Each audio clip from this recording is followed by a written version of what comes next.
The situation in Ukraine is proving extremely difficult for the Ukrainian armed forces as they try and stabilise the front against several months now of Russian advances.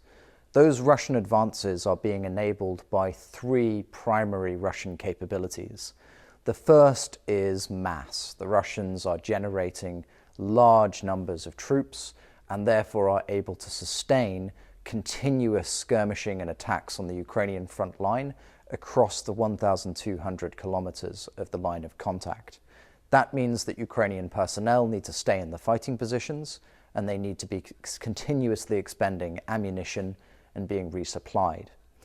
Resupply is particularly challenging because the Russians are using a combination of reconnaissance UAVs, fiber optically guided first-person view drones that are immune to electronic warfare, and artillery to harass and attrit the Ukrainians as they try and resupply their front line or evacuate their wounded. In combination, the Ukrainians are being forced to disperse to a point which is making it extremely difficult to halt Russian attacks by the continuous delivery of Russian glide bombs onto their positions, which can bypass defensive fortifications and are a major contributor to what is currently the highest rate of Ukrainian casualties since June of 2022.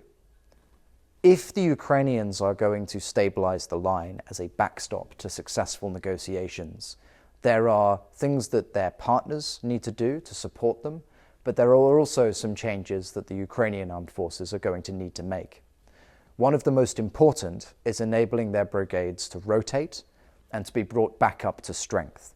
Because the Ukrainians have had relatively few staff officers that are fully trained and therefore a limited number of brigades, they experienced units have been fixed on the line of contact for months on end.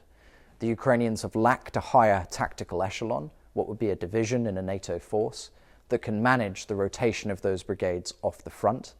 And therefore, when troops have been trained, they have either need to be placed in new units who lack experience and lack the officers to be able to take over the line properly, or they have been put into units and immediately committed to contact before they are cohered and learn how to work with their comrades. That has meant that the cohesion of Ukrainian units has become worse and has contributed to it becoming harder and harder for the Ukrainians to replace their losses. But it is solvable. The Ukrainians have enough people, and if they are able to establish a divisional echelon, or the equivalent, noting that President Zelensky has now announced the establishment of a corps, army corps, to command the brigades, they can start rotating experienced units off the line, bringing them back up to strength, giving them new equipment, and then pushing them back in.